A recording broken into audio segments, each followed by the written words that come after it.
જ્યારે આગળ જઈ રહ્યા છીએ ત્યારે આ શોધ કેવી રીતે થઈ, કેટલી મહત્વની છે, એનાથી કેટલા ફાયદા થયા અને આવનારા સમયમાં ડીએનએ ની શોધ, હ્યુમન જીનોમ પ્રોજેક્ટ કેવી ક્રાંતિઓ માણસ જાતના જીવનમાં, સ્વાસ્થ્યમાં લાવવાની છે, એ વિશે વાત કરવા માટે આજે આપણી સાથે ભારતના અગ્રગણ્ય હ્યુમન જીનોમ પ્રોજેક્ટના એક કર્ણધાર કહી શકાય, જીનેટિક એક્સપર્ટ ડોક્ટર જયેશ શેઠ અને ડોક્ટર હર્ષ શેઠ, એ બંને આજે આપણી સાથે ઉપસ્થિત છે.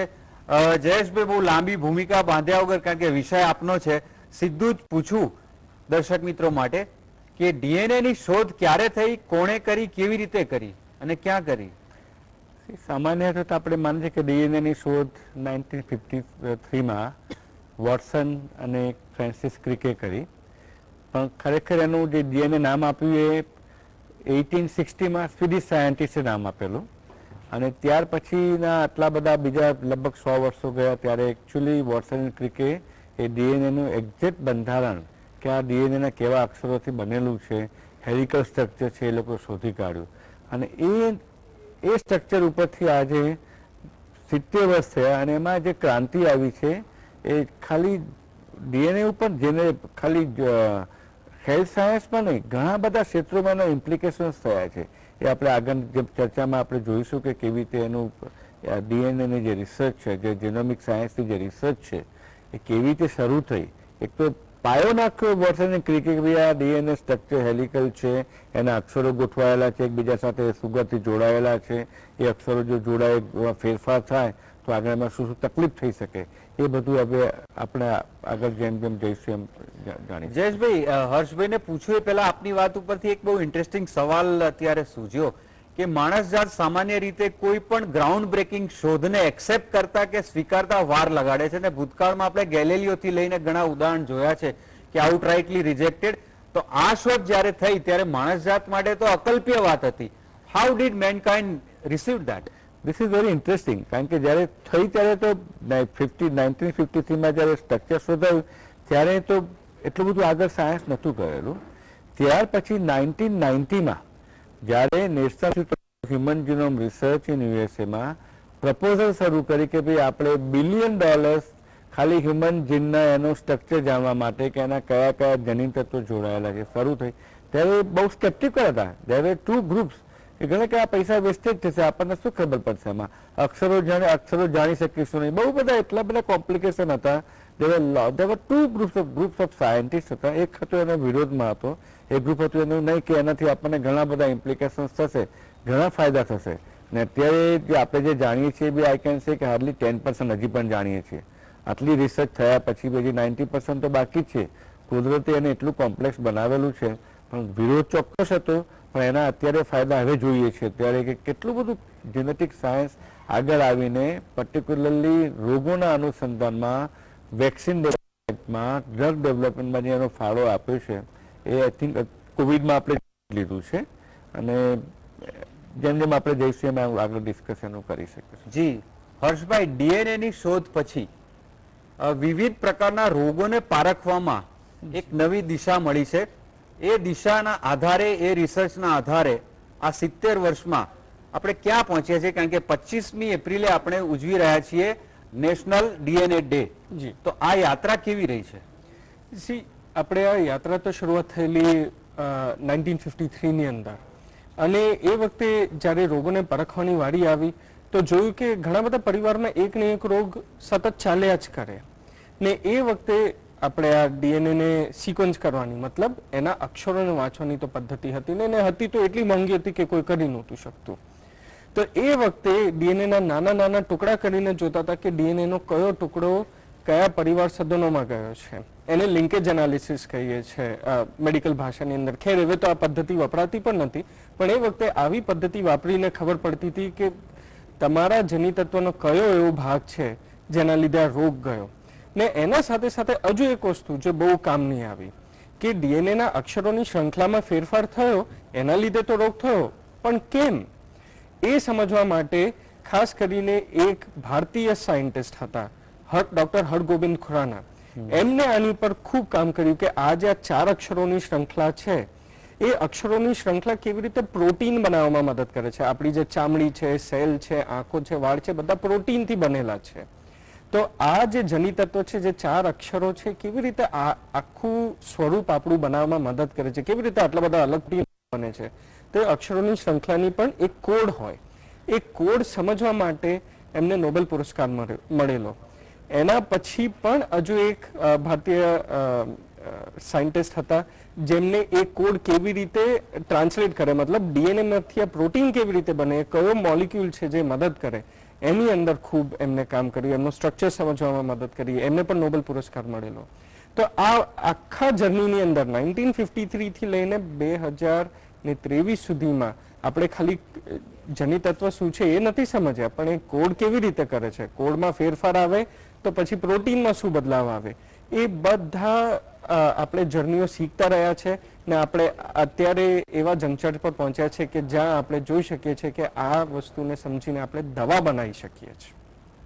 હર્ષભાઈ, આપે જે નામ આપ્યું doctor Hargobind Khorana Nobel prize winner, અમે લોકો જયારે સ્કૂલમાં હતા ત્યારે એક વાત સાંભળેલી, એ સાચી છે કે ખોટી? આજે આપે નામ દીધું એટલે પહેલી વાર જે જયેશભાઈને મેં સવાલ પૂછેલો, એમણે જયારે આ રિસર્ચ શરૂ કર્યા હતા ત્યારે હી વોઝ આઉટરાઇટલી રિજેક્ટેડ, અને જયારે એમને નોબેલ મળ્યું ત્યારે આપણે સૌથી પહેલા દોડ્યા હતા કે આ અમારા છે. ત્યારે એમણે સાર્કેસ્ટિકલી એવું કીધું હોવાનું મનાય છે કે બહાર રેકોગ્નિશન કે એક્સેપ્ટન્સ મેળવતા પોતાના ત્યાં તમારે નકામા કે પાગલનું સર્ટિફિકેટ મેળવવું પડે છે. એવું એટલે કોઈ ટોન જુદો હશે પણ વાત આ હતી. એ આપણે જયારે કોઈ પણ વૈજ્ઞાનિકની વાત કરીએ છીએ, ખાસ કરીને જયારે આવા અઘરા સવાલોનું જવાબ એ ગોતતા હોય છે, તો થોડું ગાણ પણ જરૂરી પણ છે. કારણ કે આવા પેચીદા સવાલને સમજવા માટે તમારે એટલા ઊંડાઈ સુધી જવું પડે છે કે ઘણા લોકો તમને ગાણા સમજે. બિલકુલ. You have to be like a possessed man in your work. પણ વાત એ જ છે હર્ષભાઈ કે જ્યાં સુધી બહારના લોકો તમને એક્સેપ્ટ ના કરે કે તમારું કામ આઉટ ઓફ ધ બોક્સ છે, ત્યાં સુધી તમારા વાળા કરવાના નથી. આ અનફોર્ચ્યુનેટ ટ્રુથ ઇઝ એવરીવેર.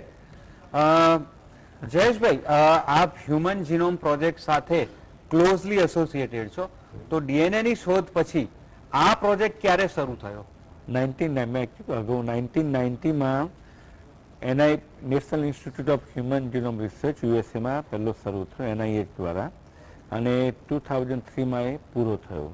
અને એ વખતે આઈડેન્ટિફાઈ કર્યું કે ભાઈ આપણે 18,000 અક્ષરો શોધાયેલા છે, જનીન તત્વો છે જે આપણા અલગ અલગ રોગો માટે અલગ અલગ આપણા સ્વાસ્થ્ય સાથે સંકળાયેલા છે. આજની તારીખમાં લગભગ 20,000 આવા જનીન તત્વો છે જે આપણે જાણીએ છીએ કે આપણા રોગ સાથે સીધા સંકળાયેલા છે. કોઈ પૂછે કે આપણા કેટલા જનીન તત્વો, તો 21,000 જનીન તત્વો. દરેક જનીન તત્વોનું સ્પેસિફિક ફંક્શન હોય છે. કોઈ તમારા આંખ સાથે સંકળાયેલા હોય, કોઈ કાન સાથે સંકળાયેલા હોય. સૌથી વધારે કોમ્પ્લેક્સ સ્ટ્રક્ચર આપણા બ્રેઇનનું છે કે 1400 જનીન તત્વો બ્રેઇનના સાથે સંકળાયેલા છે. બ્રેઇન સૌથી નાનું છે પણ 1400 જનીન તત્વોનો સમૂહ છે. કાનમાં છે, કાનનું બી એવું છે, લગભગ 60 થી 70 જનીન તત્વો હોય. એવું નથી કે એક જનીન તત્વ એક જ કામ કરે. એટલું આપણે જે સાંભળવાની જે પ્રક્રિયા છે ને, એ સાંભળવાની પ્રક્રિયામાં 30 થી 40 જનીન તત્વો સંકળાયેલા છે કે જે તમે સાંભળી શકો છો. કોઈ જનીન તત્વ એનો મેસેજ આપે, કોઈ એને સ્પંદનો કરે, કોઈ એનો મેસેજ લઈ જાય, કોઈ એને રૂપાંતરણ કરે. એવા અલગ અલગ જનીન તત્વો છે. સેમ એ બ્રેઇનમાં છે. એટલે 1990માં શરૂ થયો, 2003માં પૂરો થયો. ત્યારે તો આપણે ખાલી એને કોડિંગ લેટર શોધ્યા છે. હજી જે જીનેટિક્સમાં જે જાણીએ છીએ આપણે કદાચ 10% જ જાણીએ છીએ, કારણ કે જીનના 2 ભાગો, અને એક ઇન્ટ્રોન અને એક્ઝોન. એક્ઝોન એટલે કે જે પ્રોટીન કોડિંગ કરે છે. પહેલા એવું માનતા જે ઇન્ટ્રોનિક છે જંક છે, પણ ના, ઇન્ટ્રોન નેચર, કુદરત કોઈ વસ્તુ જંક નથી આપી. આપણે હ્યુમન તરીકે, એક માનવજાત તરીકે આપણો એક સામાન્ય સ્વભાવ રહ્યો છે કે જે ખબર ન પડે કે બકવાસ છે, ખોટું છે એવું કહી દઈએ. પણ કુદરત કોઈ વસ્તુ બકવાસમાં નથી મૂકતી, કુદરત એનો કંઈક સાથે મૂકેલું છે. એટલા માટે આજે બહુ બધું ફોકસ છે ઇન્ટ્રોનિક રિજિયનને જાણવા માટે કે કેવી રીતે આ ઇન્ટ્રોન જે ભાગ છે, જે આપણે નોન કોડિંગ રિજિયન છે, એ અંદરના તમારા જે એક્ઝોન ને કે જે કોડિંગ પ્રોટીન જે બનાવે છે એને એની સાથે એને રેગ્યુલેટ કરે છે, એને એક્સપ્રેશન કરવા મદદ કરે છે. એ મોટી ચેલેન્જ છે, અને જે આપણે એના તરફ અત્યારે રિસર્ચ ચાલે પણ છે, અને ધીમે ધીમે એ સમજવા પણ માંડ્યા છે કે કેવી રીતે આપણો જે નોન કોડિંગ રિજિયનનો ભાગ, જે જનીન તત્વોનો, એ નકામો નથી, પણ એ બીજા ભાગને જે પ્રોટીન બનાવે છે એને એક સાથે રેગ્યુલેટ કરી એક્સપ્રેશન થવામાં મદદ કરે છે. જી, very well said. Harshbhai, DNA અને ખાસ કરીને જે જયેશભાઈએ કહ્યું હ્યુમન જીનોમ પ્રોજેક્ટ, જી એ શરૂ થયા પછી અગાઉ જે રોગોને નાથવા એ કલ્પનાતીત મનાતું હતું, જી એ રોગોને પારખવામાં એના પ્રોટીન્સના આધારે એની ટ્રીટમેન્ટથી લઈને અત્યાર સુધીમાં એની પ્રોગ્રેસમાં કઈ ક્રાંતિ આવી? સૌથી પહેલા તો આપણે શરૂઆત કરીએ તો રોગનું નામ. આપણે હવે કહી શકીએ છીએ કે કોઈને કેમ આ રોગ આવ્યો છે, એ સૌથી અગત્યની વાત હતી. ને તો પહેલા આપણે કહેતા હતા આને ખાંસી જ આવે છે, હશે બાળક, કશું નહીં, તમે કાળો આપો કશું આપો ઠીક થઈ જશે. પણ હવે ખબર પડે છે કે એને સિસ્ટિક ફાઇબ્રોસિસ નામનો રોગ છે, જે સૌથી વધારે જોવા મળે છે ભારત વર્ષની અંદર. પછી ઘણા લોકોને હોય કે જ્યાં એમને શ્વાસ લેવામાં બહુ તકલીફ પડતી હોય, એમનું લોહીની અંદર ઓક્સિજન પૂરેપૂરું ના જતું હોય, એ હોય છે બીટા થેલેસીમિયા. એ પણ ખૂબ જોવા મળે છે ભારત વર્ષની અંદર. તો આપણે સૌથી પહેલા તો એ બતાવી શકીએ છીએ કે આ માણસની તકલીફ શું છે. પછી આપણે બતાવી શકીએ છીએ કે આ માણસને તકલીફ ક્યાંથી આવી. પછી આપણે બતાવી શકીએ છીએ કે આ તકલીફ આગળ બીજા કોઈને થઈ શકશે કે નહીં. ને એના ઉપરાંત હવે આપણે ખાલી એમને તકલીફ થઈ એના માટેની દવા નહીં, પણ કઈ જગ્યાએ એક્ઝેક્ટલી તકલીફ થઈ છે, તમારા અક્ષરોમાં કઈ જગ્યાએ ફેરફાર થઈ છે, એ હિસાબથી પણ દવા બને છે. અત્યારે સૌથી કોમન ઉદાહરણ જે દર્શક મિત્રો આપને ખબર હશે એ છે સ્પાઇનલ મસ્ક્યુલર એટ્રોફી, SMA, જેના માટે દવા બની છે. બીજું છે ડ્યુશેન મસ્ક્યુલર ડિસ્ટ્રોફી, એની અંદર પણ એક્ઝોન 51 છે. ડોક્ટર જયેશભાઈ હમણાં કીધું એક્ઝોન ભાગ છે એ આપણા પ્રોટીન બનાવવામાં મદદ કરે છે. તો ડ્યુશેન મસ્ક્યુલર ડિસ્ટ્રોફીમાં પ્રોટીન તમારો એ જે એક ભાગ છે બગડી ગયો હોય તો એને જ આખું મિટાડીને આપણે સ્કીપ કરી નાખીએ છીએ. જેવી રીતે આપણે મૂવીમાં સ્કીપ કરી નાખીએ એવી રીતે અહીંયા પણ સ્કીપ કરી શકીએ છીએ. તો આવા નવા થેરપીઓ, ટ્રીટમેન્ટો બનવાના ચાલુ થયા છે. હિમોફિલિયા માટે પણ હમણાં એક નવો ટ્રીટમેન્ટ જસ્ટ હમણાં જ 2 મહિના પહેલા જ બહાર પડ્યો છે. એટલે આપણે જોઈએ છીએ કે હવે ખાલી ડાયગ્નોસ નથી કરતા, આપણે એવી ટ્રીટમેન્ટ પણ આપી શકીએ છીએ અને બહુ સરસ આપી શકીએ છીએ. જી, વેરી વેલ એક્સપ્લેન્ડ હર્ષભાઈ. દર્શક મિત્રો, લઈએ છીએ એક નાનકડો બ્રેક, પછી ઘણી બધી વાત કરીએ છીએ હજી. C you.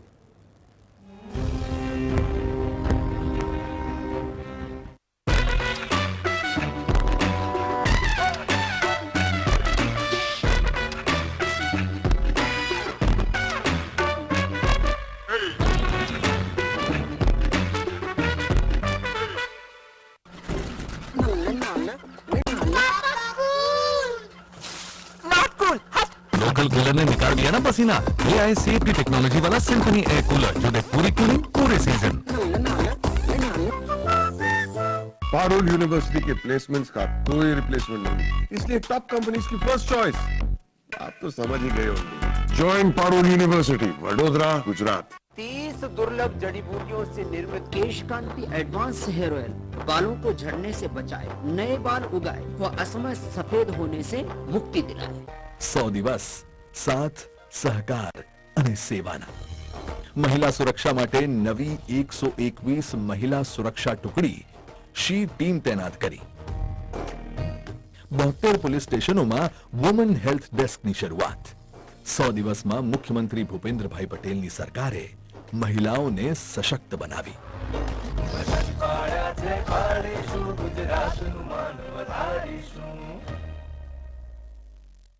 अपने out of the box business idea को out of the world startup बनाओ. पारुल यूनिवर्सिटी आ जाओ. पारुल यूनिवर्सिटी, वडोदरा, गुजरात.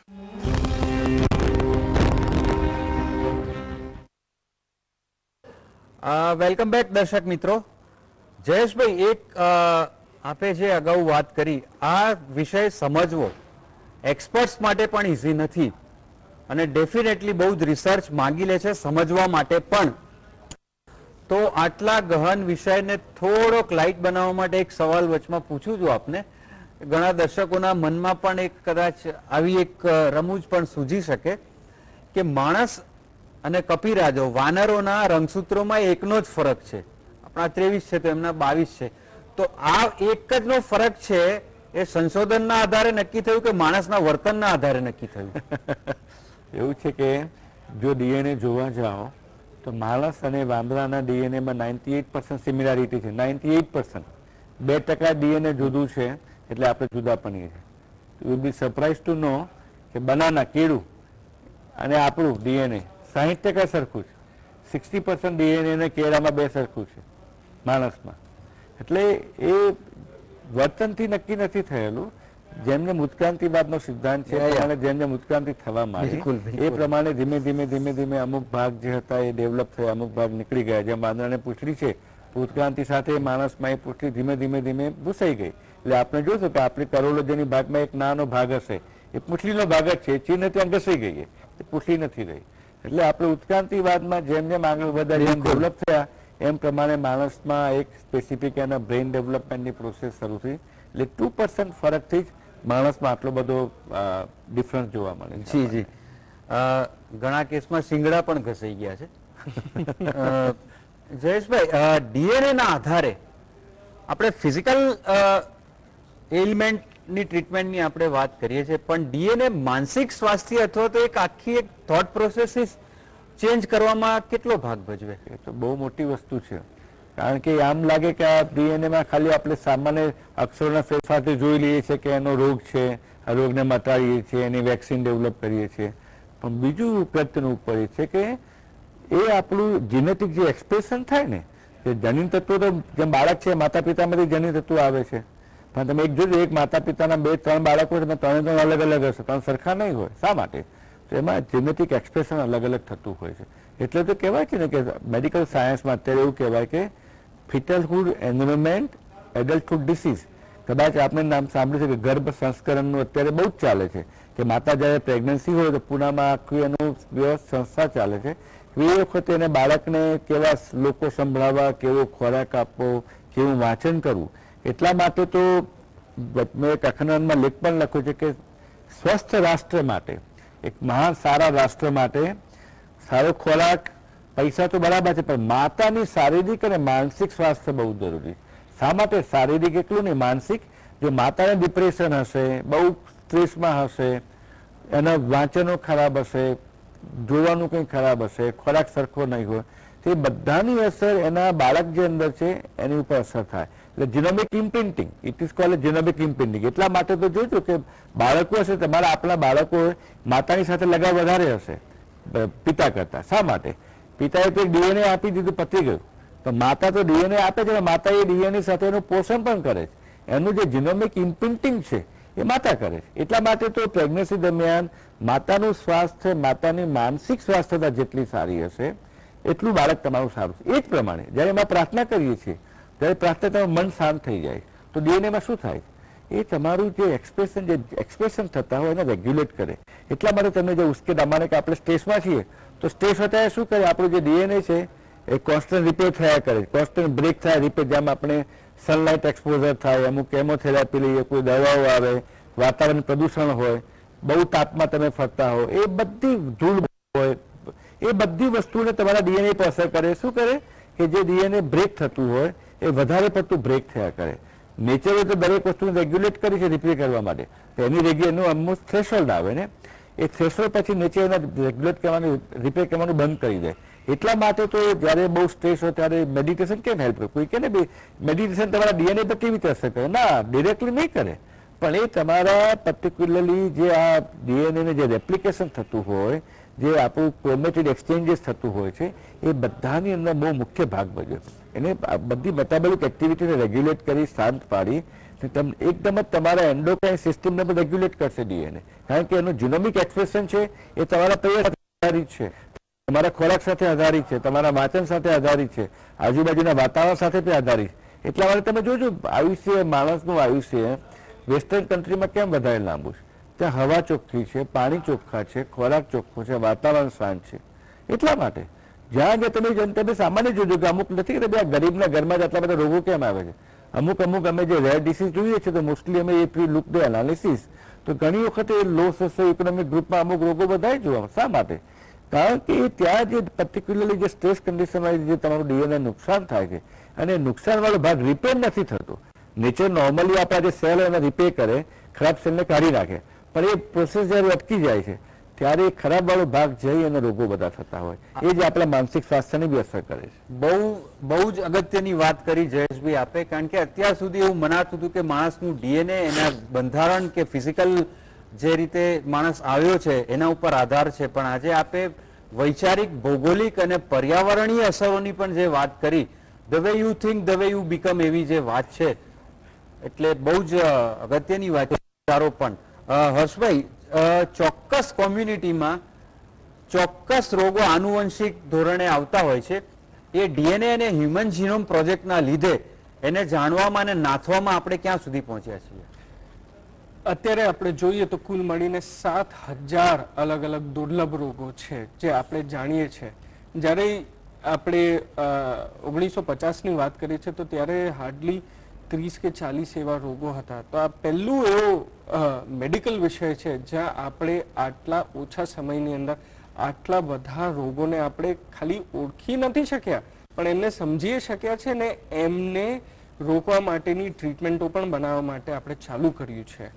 આ જ એક એકલો એવો વિષય છે જેની અંદર આટલું બધું ડેવલપમેન્ટ આ ગતિએ ચાલુ થયું છે.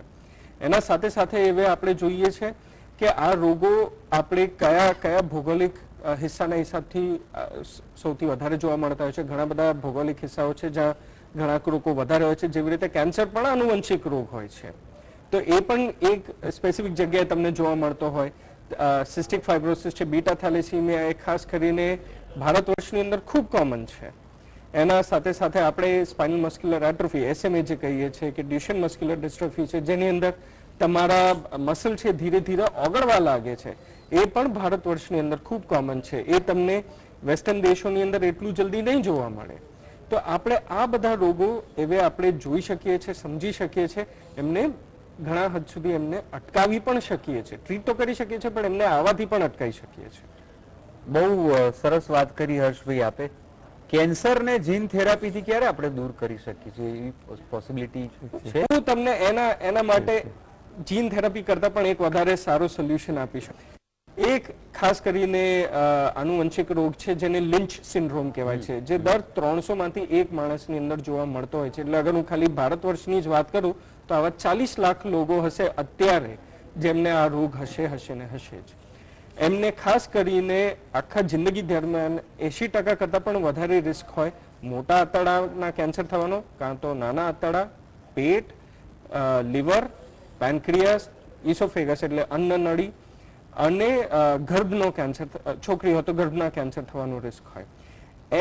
એનો રિસ્ક અડધા કરતાં પણ વધારે સુધી ઘટાડવા માટે હવે 20 વર્ષના સંશોધન પછી આપણે કહી શકીએ છીએ કે એસ્પિરિન નામની જે દવા છે જે લોહી પતલું કરવામાં આવે એનાથી આપણે ઘટાડી શકીએ છીએ.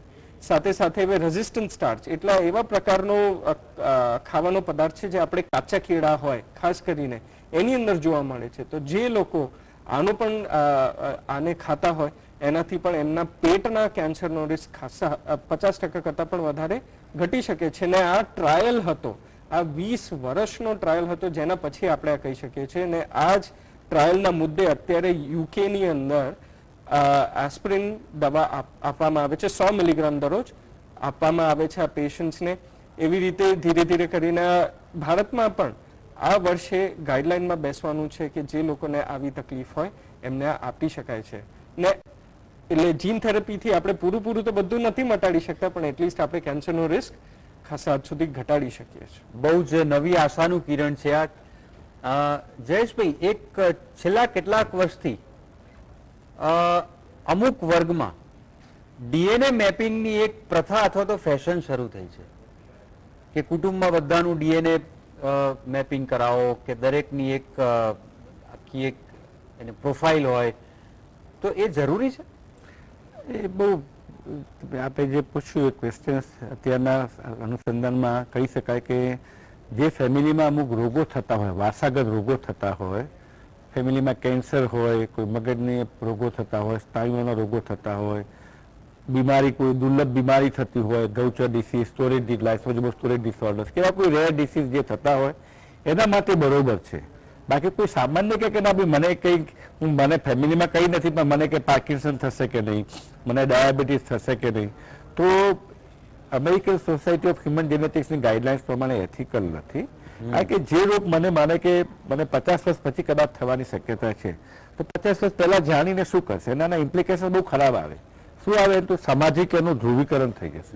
કારણ કે કોઈ ખબર પડે કે ભાઈ તમને આ જે બાળક છે એને કદાચ કેન્સર થવાનું છે, કે આ બાળક છે મગજનું અસ્થિરતા થશે, કે આ બાળકને સ્નાયુઓના રોગો થશે, કે આ બાળકને કંઈક બીજી દુર્લભ બીમારી થશે, તો એક તો સમાજમાં તો એની ભિન્નતા થશે, સાથે સાથે ઇન્સ્યોરન્સ કંપનીઓ મેડિકલ ક્ષેત્રે પણ એનો બહુ ડિવિઝન થશે, કારણ કે ખબર પડી જશે કે ભાઈ આને રોગ થવાનો શક્યતા છે, એટલે એને તો તરત એનો ઇન્સ્યોરન્સના પૈસા વધારી દેશે, કાં તો ટ્રીટમેન્ટમાં આનાકાની કરશે. એટલે આ ઇમ્પ્લિકેશન બહુ જ છે. એટલે મેડિકલ સાયન્સ એટલીસ્ટ જે જેનેટિક્સ એસોસિએશન છે, જે ગાઈડલાઇન્સ પ્રમાણે ઇટ ઇઝ અનએથિકલ કહેવાય.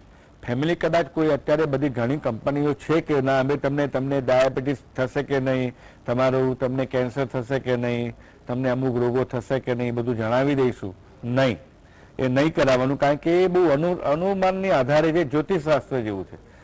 જેનેટિક્સ અને જ્યોતિષશાસ્ત્ર સરખા છે.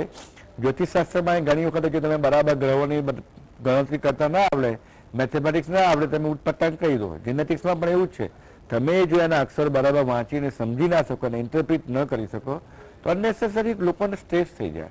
એટલે જો કારણ ના હોય તો નહીં કરવાનું, એ મેપિંગ નહીં કરવું જોઈએ. અને એના કરતા પણ જયેશભાઈ આપની વાત ઉપરથી એવું લાગે છે કે at times happiness lies in ignorance also. That's very true, very true. ઝેર તો પીધા જાણી શા માટે કરો? એટલે એવું છે કે keep the life like A water.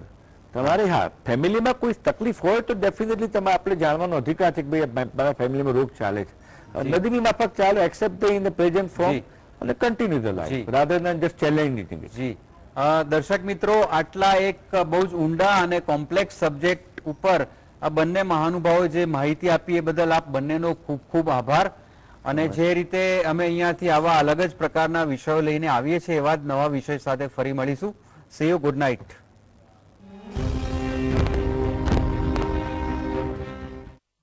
No nonsense.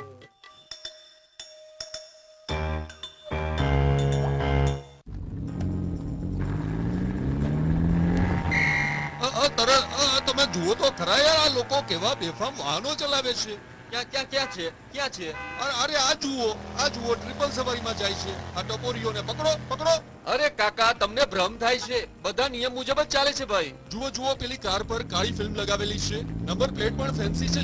જુઓ તમે. અરે કાકા, કાચ તો પારદર્શક જ છે ભાઈ. અરે હા, મને તો આ સફેદ કારની અંદર એક કપલ પણ દેખાતું હતું. આ બધું તમને દેખાતું નથી કે તમે જોવા માંગતા નથી? કાકા, અમારી તો નજર જ બાજ જેવી છે ભાઈ.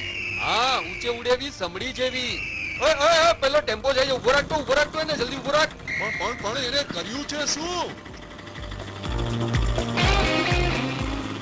જો કાકા, એને કશું કર્યું ના હોય તો પૈસા શું કામ આપે? અને એ કંઈક કરે તો જ અમારી દુકાન ચાલે કાકા. આ જબરી બાજ નજર જો તમારી તો. હા,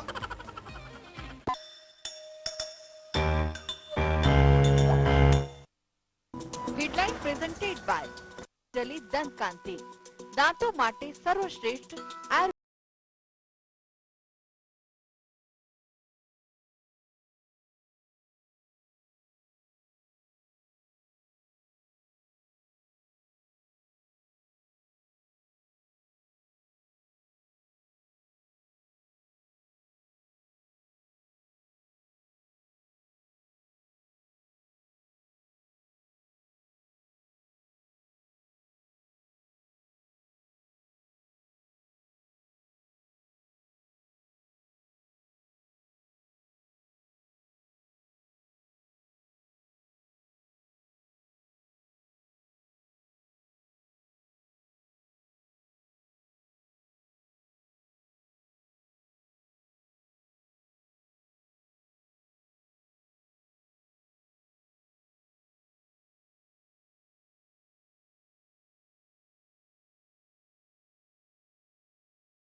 સિક્યુરિટી ગાર્ડનું મોત સીસીટીવીમાં કેદ. તો સુરતના ખટોદરામાં ચાલુ બાઇકે હાર્ટ એટેકથી શખ્સનું મોત.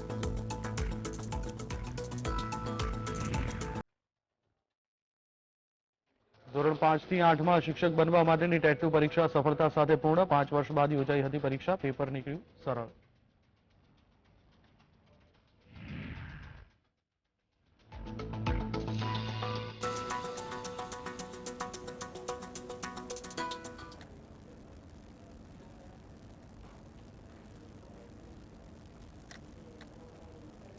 नमस्कार जयश्री साथ है हूं सुदेपान। देखते हैं अंदर की बात हिंदी में। भारतीय रुपया इंटरनेशनल करेंसी बनने की ओर कदम बढ़ा रहा है। केंद्रीय वाणिज्य एवं उद्योग मंत्री पीयूष गोयल ત્યારે આગળ જઈ રહ્યા છીએ ત્યારે આ શોધ કેવી રીતે થઈ, કેટલી મહત્વની છે, એનાથી કેટલા ફાયદા થયા અને આવનારા સમયમાં ડીએનએ ની શોધ, હ્યુમન જીનોમ પ્રોજેક્ટ કેવી ક્રાંતિઓ માણસ જાતના જીવનમાં, સ્વાસ્થ્યમાં લાવવાની છે એ વિશે વાત કરવા માટે આજે આપણી સાથે ભારતના અગ્રગણ્ય હ્યુમન જીનોમ પ્રોજેક્ટના એક કર્ણધાર કહી શકાય, જીનેટિક એક્સપર્ટ ડોક્ટર જયેશ શેઠ અને ડોક્ટર હર્ષ શેઠ, એ બંને આજે આપણી સાથે ઉપસ્થિત છે। જયેશભાઈ, બહુ લાંબી ભૂમિકા બાંધ્યા વગર, કારણ કે વિષય આપનો છે, સીધું જ પૂછું દર્શક મિત્રો માટે કે ડીએનએ ની શોધ ક્યારે થઈ, કોણે કરી, કેવી રીતે કરી અને ક્યાં કરી? સામાન્ય રીતે આપણે માનીએ કે ડીએનએ ની શોધ 1953માં વોટસન અને ફ્રાન્સિસ ક્રિકે કરી, પણ ખરેખર એનું જે ડીએનએ નામ આપ્યું એ 1860માં સ્વીડિશ સાયન્ટિસ્ટે નામ આપેલું, અને ત્યાર પછીના આટલા બધા બીજા લગભગ 100 વર્ષો ગયા ત્યારે એકચ્યુઅલી વોટસન અને ક્રિકે એ ડીએનએનું એક્ઝેક્ટ બંધારણ કે આ ડીએનએના કેવા અક્ષરોથી બનેલું છે, હેલિકલ સ્ટ્રક્ચર છે, એ લોકો શોધી કાઢ્યું, અને એ સ્ટ્રક્ચર ઉપરથી આજે 70 વર્ષ થયા અને એમાં જે ક્રાંતિ આવી છે એ ખાલી ડીએનએ ઉપર, જેને ખાલી હેલ્થ સાયન્સમાં નહીં ઘણા બધા ક્ષેત્રોમાં એના ઇમ્પ્લિકેશન્સ થયા છે। એ આપણે આગળ જે ચર્ચામાં આપણે જોઈશું કે કેવી રીતે એનું ડીએનએની જે રિસર્ચ છે, જે જીનોમિક સાયન્સની જે રિસર્ચ છે એ કેવી રીતે શરૂ થઈ। એક તો પાયો નાખ્યો વોટસન ક્રિકે, આ ડીએનએ સ્ટ્રક્ચર હેલિકલ છે, એના અક્ષરો ગોઠવાયેલા છે, એકબીજા સાથે સુગરથી જોડાયેલા છે, એ અક્ષરો જો જોડાય ફેરફાર થાય તો આગળ એમાં શું શું તકલીફ થઈ શકે, એ બધું હવે આપણે આગળ જેમ જેમ જઈશું એમ જાણીશું। જયેશભાઈ, હર્ષભાઈને પૂછ્યું એ પહેલા આપની વાત ઉપરથી એક બહુ ઇન્ટરેસ્ટિંગ સવાલ અત્યારે સૂજ્યો કે માણસ જાત સામાન્ય રીતે કોઈ પણ ગ્રાઉન્ડ બ્રેકિંગ શોધને એક્સેપ્ટ કરતા કે સ્વીકારતા વાર લગાડે છે, અને ભૂતકાળમાં આપણે ગેલેલિયોથી લઈને ઘણા ઉદાહરણ જોયા છે કે આઉટરાઇટલી રિજેક્ટેડ। તો આ શોધ જ્યારે થઈ ત્યારે માણસ જાત માટે તો અકલ્પ્ય વાત હતી। How did mankind receive that? This is very interesting, કારણ કે જ્યારે થઈ ત્યારે તો 1953માં જ્યારે સ્ટ્રક્ચર શોધાયું ત્યારે તો એટલું બધું આગળ સાયન્સ નહોતું કરેલું। ત્યાર પછી 1990માં જ્યારે national human genome research in યુએસએમાં પ્રપોઝલ શરૂ કરી કે ભાઈ આપણે $1 બિલિયન ખાલી હ્યુમન જીનના એનું સ્ટ્રક્ચર જાણવા માટે કે એના કયા કયા જનીન તત્વો જોડાયેલા છે શરૂ થઈ, ત્યારે બહુ સ્કેપ્ટિકલ હતા। there were two groups કે ગણે કે આ પૈસા વેસ્ટેજ થશે, આપણને શું ખબર પડશે એમાં, અક્ષરો જાણી શકીશું નહીં, બહુ બધા એટલા બધા કોમ્પ્લિકેશન હતા। there were two groups of scientists હતા। એક હતો એના વિરોધમાં હતો, એક ગ્રુપ હતું એનું નહીં કે એનાથી આપણને ઘણા બધા ઇમ્પ્લિકેશન્સ થશે, ઘણા ફાયદા થશે, ને અત્યારે જે આપણે જે જાણીએ છીએ બી આઈ કેન સે કે હાર્ડલી 10% હજી પણ જાણીએ છીએ। આટલી રિસર્ચ થયા પછી હજી 90% તો બાકી જ છે। કુદરતે એને એટલું કોમ્પ્લેક્સ બનાવેલું છે, પણ વિરોધ ચોક્કસ હતો, પણ એના અત્યારે ફાયદા હવે જોઈએ છે ત્યારે કે કેટલું બધું જેનેટિક સાયન્સ આગળ આવીને પર્ટિક્યુલરલી રોગોના અનુસંધાનમાં, વેક્સિન ડેવલપમેન્ટમાં, ડ્રગ ડેવલપમેન્ટમાં જે એનો ફાળો આપ્યો છે એ આઈ થિંક કોવિડમાં આપણે લીધું છે, અને જેમ જેમ આપણે જઈશું એમાં આગળ ડિસ્કશનો કરી શકીશું। જી હર્ષભાઈ, ડીએનએ ની શોધ પછી વિવિધ પ્રકારના રોગોને પારખવામાં એક નવી દિશા મળી છે। એ દિશાના આધારે, એ રિસર્ચના આધારે આ 70 વર્ષમાં આપણે ક્યાં પહોંચ્યા છીએ? કારણ કે 25મી એપ્રિલે આપણે ઉજવી રહ્યા છીએ નેશનલ ડીએનએ ડે। તો આ યાત્રા કેવી રહી છે? આપણે આ યાત્રા તો શરૂઆત થયેલી 1953 ની અંદર, અને એ વખતે જ્યારે રોગોને પરખવાની વારી આવી તો જોયું કે ઘણા બધા પરિવારના એક ને એક રોગ સતત ચાલ્યા જ કરે, ને એ વખતે આપણે આ ડીએનએ ને સિક્વન્સ કરવાની, મતલબ એના અક્ષરોને વાંચવાની તો પદ્ધતિ હતી ને, એને હતી તો એટલી મોંઘી હતી કે કોઈ કરી નહોતું શકતું। તો એ વખતે ડીએનએ ના નાના નાના ટુકડા કરીને જોતા હતા કે ડીએનએ નો કયો ટુકડો કયા પરિવાર સદનોમાં ગયો છે, એને લિંકેજ એનાલિસિસ કહીએ છીએ મેડિકલ ભાષાની અંદર। ખેર હવે તો આ પદ્ધતિ વપરાતી પણ નથી, પણ એ વખતે આવી પદ્ધતિ વાપરીને ખબર પડતી હતી કે તમારા જની તત્વનો કયો એવો ભાગ છે જેના લીધે આ રોગ ગયો। ને એના સાથે સાથે હજુ એક વસ્તુ જે બહુ કામની આવી કે ડીએનએ ના અક્ષરોની શ્રૃંખલામાં ફેરફાર થયો, એના લીધે તો રોગ થયો, પણ કેમ એ સમજવા માટે ખાસ કરીને એક ભારતીય સાયન્ટિસ્ટ હતા, ડોક્ટર હરગોબિંદ ખુરાના। એમને આની પર ખૂબ કામ કર્યું કે આ જે 4 અક્ષરોની શ્રૃંખલા છે એ અક્ષરોની શ્રૃંખલા કેવી રીતે પ્રોટીન બનાવવામાં મદદ કરે છે. આપણી જે ચામડી છે, સેલ છે, આંખો છે, વાળ છે, બધા પ્રોટીનથી બનેલા છે. તો આ જે જનિત તત્વ છે, જે 4 અક્ષરો છે, કેવી રીતે આખું સ્વરૂપ આપણું બનાવવામાં મદદ કરે છે, કેવી રીતે આટલા બધા અલગ બને છે. તો એ અક્ષરોની શ્રૃંખલાની પણ એક કોડ હોય. એ કોડ સમજવા માટે એમને નોબેલ પુરસ્કાર મળેલો. એના પછી પણ હજુ એક ભારતીય સાયન્ટિસ્ટ હતા જેમને એ કોડ કેવી રીતે ટ્રાન્સલેટ કરે, મતલબ ડીએનએ માંથી પ્રોટીન કેવી રીતે બને, કયો મોલિક્યુલ છે જે મદદ કરે, એની અંદર ખૂબ એમને કામ કર્યું, એમનું સ્ટ્રક્ચર સમજવામાં મદદ કરી. એમને પણ નોબેલ પુરસ્કાર મળેલો. તો આ આખા જર્નીની અંદર 1953 થી લઈને 2023 સુધીમાં આપણે ખાલી જનિત તત્વ શું છે એ નથી સમજ્યા, પણ એ કોડ કેવી રીતે કરે છે, કોડમાં ફેરફાર આવે તો પછી પ્રોટીનમાં શું બદલાવ આવે, એ બધા આપણે જર્નીઓ શીખતા રહ્યા છે ને આપણે અત્યારે એવા જંકશન પર પહોંચ્યા છે કે જ્યાં આપણે જોઈ શકીએ છીએ કે આ વસ્તુને સમજીને આપણે દવા બનાવી શકીએ છીએ. હર્ષભાઈ, આપે જે નામ આપ્યું doctor Hargobind Khorana Nobel prize winner, અમે લોકો જયારે સ્કૂલમાં હતા ત્યારે એક વાત સાંભળેલી, સાચી છે કે ખોટી, આજે આપે નામ દીધું એટલે પહેલી વાર જે જયેશભાઈને મેં સવાલ પૂછેલો, એમણે જયારે આ રિસર્ચ શરૂ કર્યા હતા ત્યારે હી વોઝ આઉટરાઇટલી રિજેક્ટેડ, અને જયારે એમને નોબેલ મળ્યું ત્યારે આપણે સૌથી પહેલા દોડ્યા હતા કે આ અમારા છે. ત્યારે એમણે સાર્કેસ્ટિકલી એવું કીધું હોવાનું મનાય છે કે બહાર રેકોગ્નિશન કે એક્સેપ્ટન્સ મેળવતા પહેલા પોતાના ત્યાં તમારે નકામા કે પાગલનું સર્ટિફિકેટ મેળવવું પડે છે. એવું એટલે કોઈ ટોન જુદો હશે પણ વાત આ હતી. આપણે જયારે કોઈ પણ વૈજ્ઞાનિકની વાત કરીએ છીએ, ખાસ કરીને જયારે આવા અઘરા સવાલોનું જવાબ ગોતતા હોય છે તો થોડું ગાણ પણ જરૂરી પણ છે, કારણ કે આવા પેચીદા સવાલને સમજવા માટે તમારે એટલા ઊંડાઈ સુધી જવું પડે છે કે ઘણા લોકો તમને ગાણા સમજે. બિલકુલ, you have to be like a possessed man in your work. પણ વાત એ જ છે હર્ષભાઈ કે જ્યાં સુધી બહારના લોકો તમને એક્સેપ્ટ ના કરે કે તમારું કામ આઉટ ઓફ ધ બોક્સ છે, ત્યાં સુધી તમારા વાળા કરવાના નથી. આ બહુ unfortunate truth is everywhere. Jayeshbhai, આપ હ્યુમન જીનોમ પ્રોજેક્ટ સાથે ક્લોઝલી એસોસિએટેડ છો, તો ડીએનએ ની શોધ પછી આ પ્રોજેક્ટ ક્યારે શરૂ થયો? 1990માં NI national institute of human genome research યુએસએમાં પહેલો શરૂ થયો એનઆઈએચ દ્વારા, અને 2003માં એ પૂરો થયો. અને એ વખતે આઈડેન્ટિફાઈ કર્યું કે ભાઈ આપણે 18,000 અક્ષરો શોધાયેલા છે, જનીન તત્વો છે જે આપણા અલગ અલગ રોગો માટે અલગ અલગ આપણા સ્વાસ્થ્ય સાથે સંકળાયેલા છે.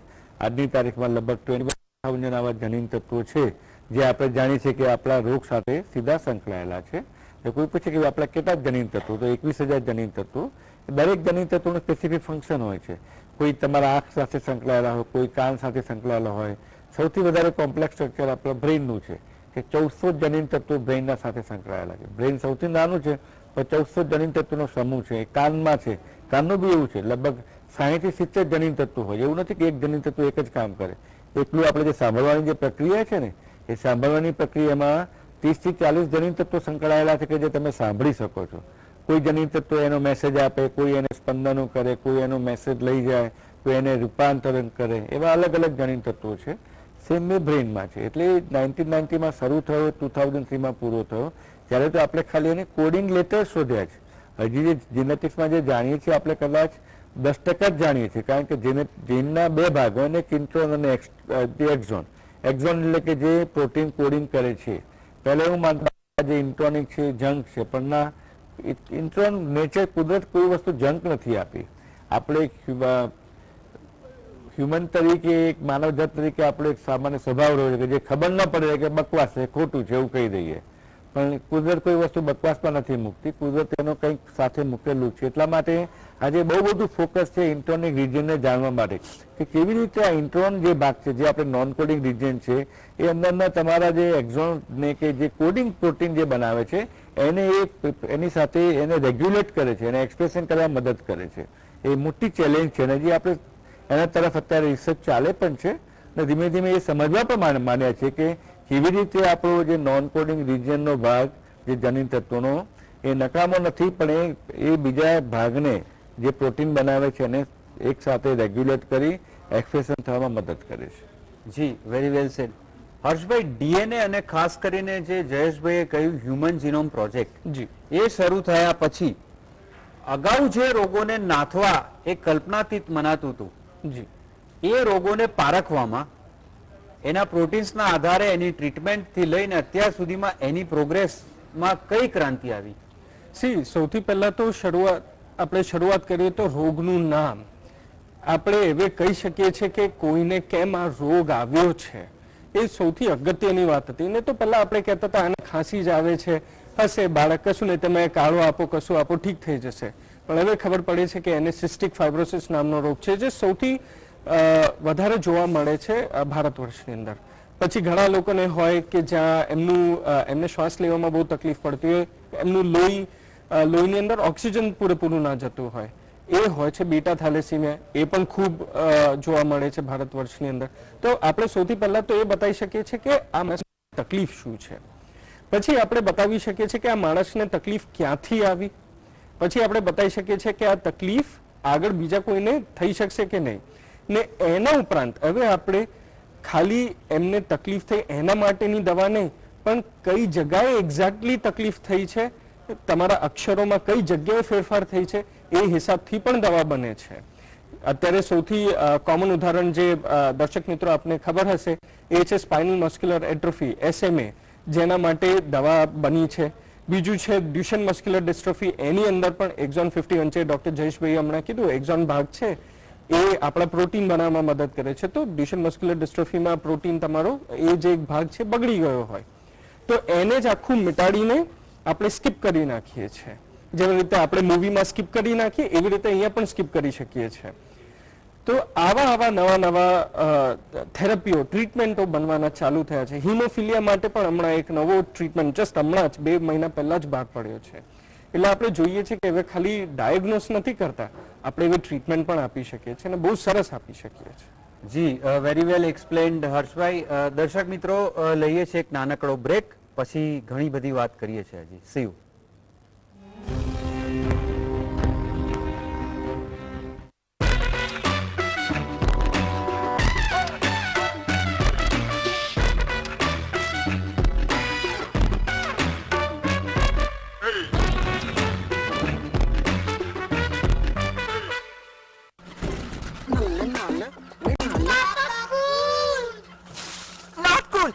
लोकल कूलर ने निकाल दिया ना पसीना.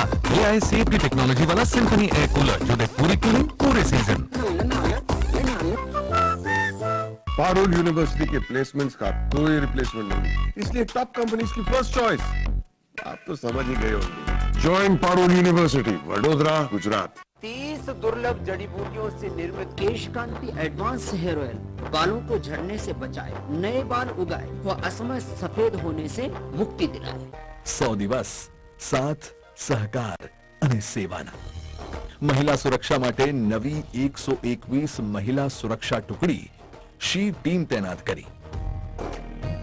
72 પોલીસ સ્ટેશનોમાં વુમન હેલ્થ ડેસ્કની શરૂઆત. 100 દિવસમાં મુખ્યમંત્રી ભૂપેન્દ્રભાઈ પટેલની સરકારે મહિલાઓને સશક્ત બનાવી.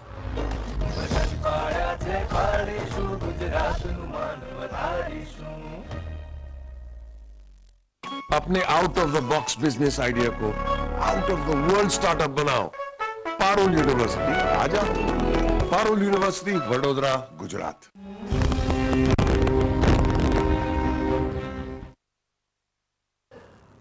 વેલકમ બેક દર્શક મિત્રો.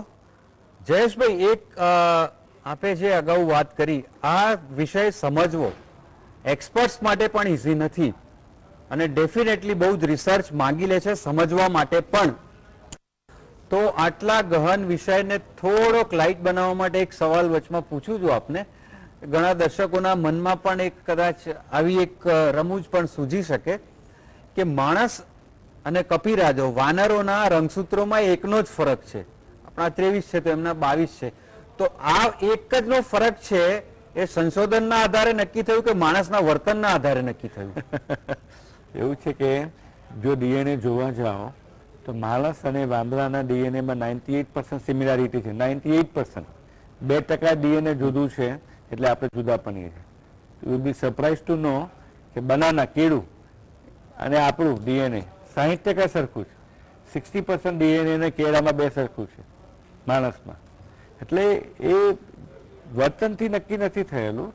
જેમને ઉત્ક્રાંતિવાદનો સિદ્ધાંત છે અને જેમને ઉત્ક્રાંતિ થવા માંડી એ પ્રમાણે ધીમે ધીમે ધીમે ધીમે અમુક ભાગ જે હતા એ ડેવલપ થયા, અમુક ભાગ નીકળી ગયા. જેમ વાંદરાને પૂંછડી છે, ઉત્ક્રાંતિ સાથે માણસમાં એ પૂંછડી ધીમે ધીમે ધીમે ભૂસાઈ ગઈ. એટલે આપણે જોશું કે આપણી કરોડરજ્જુની ભાગમાં એક નાનો ભાગ હશે, એ પૂંછડીનો ભાગ જ છે, ચીન ત્યાં ઘસાઈ ગઈ, એ પૂંછડી નથી રહી.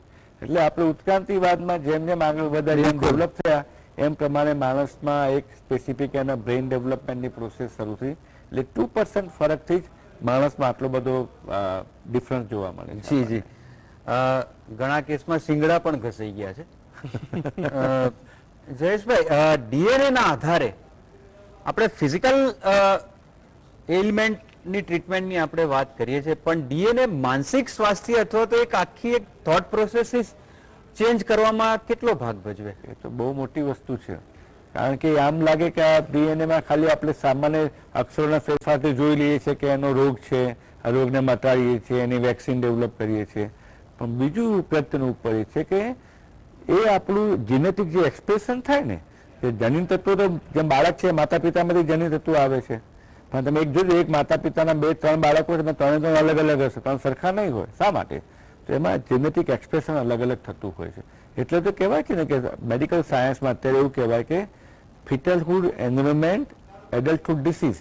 કદાચ આપણે નામ સાંભળ્યું છે કે ગર્ભ સંસ્કરણનું અત્યારે બહુ જ ચાલે છે, કે માતા જ્યારે પ્રેગ્નન્સી હોય તો પૂનામાં આખું એનું વ્યવસ્થિત સંસ્થા ચાલે છે. એ વખતે એને બાળકને કેવા લોકો સંભળાવવા, કેવો ખોરાક આપવો, કેવું વાંચન કરવું. એટલા માટે તો મેં એક અખબારમાં લેખ પણ લખ્યો છે કે સ્વસ્થ રાષ્ટ્ર માટે, એક મહાન સારા રાષ્ટ્ર માટે સારો ખોરાક, પૈસા તો બરાબર છે, પણ માતાની શારીરિક અને માનસિક સ્વાસ્થ્ય બહુ જરૂરી. શા માટે? શારીરિક એટલું નહીં, માનસિક. જો માતાને ડિપ્રેશન હશે, બહુ સ્ટ્રેસમાં હશે, એના વાંચનો ખરાબ હશે, જોવાનું કંઈ ખરાબ હશે, ખોરાક સરખો નહીં હોય, તો એ બધાની અસર એના બાળક જે અંદર છે એની ઉપર અસર થાય. એટલે જીનોમિક ઇમ્પ્રિન્ટિંગ, ઇટ ઇઝ કોલ્ડ જીનોમિક ઇમ્પ્રિન્ટિંગ. એટલા માટે તો જોજો કે બાળકો હશે, તમારા આપણા બાળકો માતાની સાથે લગાવ વધારે હશે પિતા કરતા. શા માટે? પિતાએ તો એક ડીએનએ આપી દીધું, પતી ગયું. તો માતા તો ડીએનએ આપે છે, માતા એ ડીએનએ સાથે એનું પોષણ પણ કરે છે. એનું જે જીનોમિક ઇમ્પ્રિન્ટિંગ છે એ માતા કરે છે. એટલા માટે તો પ્રેગ્નન્સી દરમિયાન માતાનું સ્વાસ્થ્ય, માતાની માનસિક સ્વાસ્થ્યતા જેટલી સારી હશે એટલું બાળક તમારું સારું છે. એ જ પ્રમાણે જ્યારે એમાં પ્રાર્થના કરીએ છીએ, ત્યારે પ્રાર્થના તમારું મન શાંત થઈ જાય તો ડીએનએમાં શું થાય? એ તમારું જે એક્સપ્રેશન થતા હોય એને રેગ્યુલેટ કરે.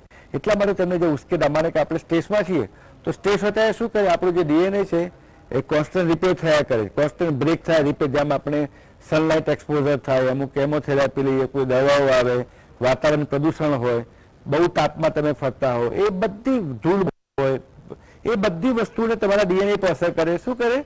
કે જે ડીએનએ બ્રેક થતું હોય એ વધારે પડતું બ્રેક થયા કરે.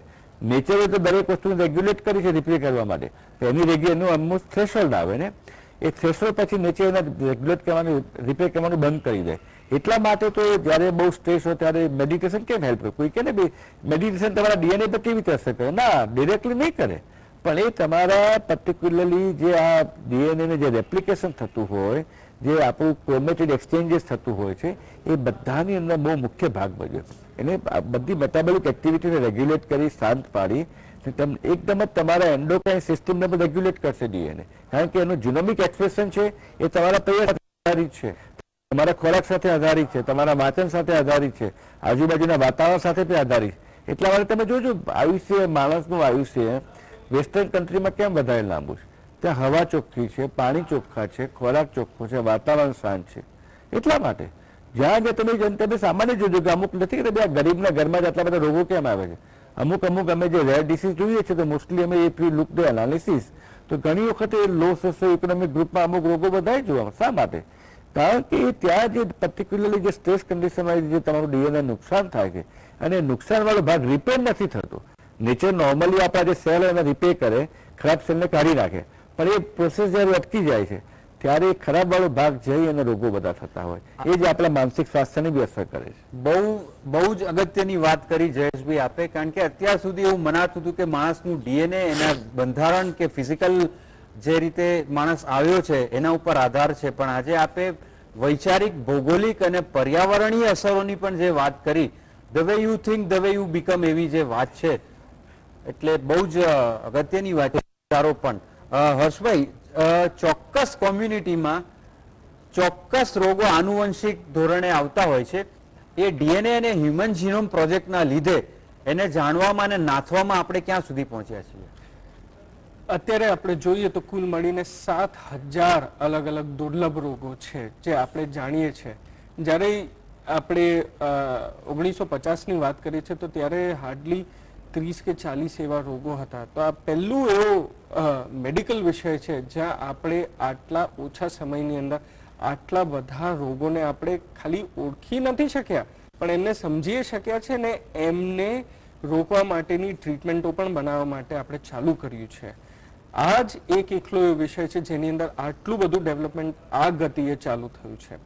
એના સાથે સાથે હવે આપણે જોઈએ છે કે આ રોગો આપણે કયા કયા ભૌગોલિક હિસ્સાના હિસાબથી સૌથી વધારે જોવા મળતા હોય છે. ઘણા બધા ભૌગોલિક હિસ્સાઓ છે જ્યાં ઘણા રોગો વધારે હોય છે, જેવી રીતે કેન્સર પણ આનુવંશિક રોગ હોય છે, તો એ પણ એક સ્પેસિફિક જગ્યાએ તમને જોવા મળતો હોય.